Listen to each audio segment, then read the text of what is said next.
দেশ বিদেশের বাছাই করা খবর নিয়ে সর্বদাই সত্য সন্ধানী ই নিউজ ভারত। নমস্কার, ই নিউজ ভারতে আপনাদের সকলকে স্বাগত। শুরু করছি ওয়েদার আপডেট।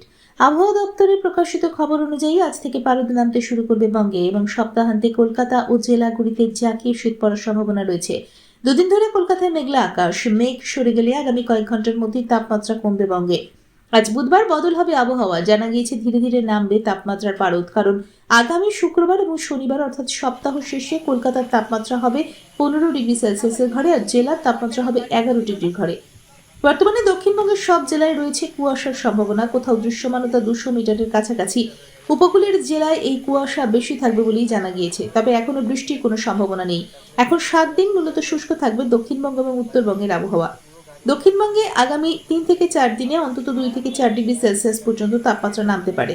আজ কলকাতায় প্রধানত মেঘলা আকাশ। আজ কলকাতা ও তার পার্শ্ববর্তী অঞ্চলে দিনের সর্বোচ্চ তাপমাত্রা 26 ডিগ্রি সেলসিয়াস, সর্বনিম্ন 16 ডিগ্রি সেলসিয়াস। বাতাসে আপেক্ষিক আর্দ্রতার পরিমাণ 45%।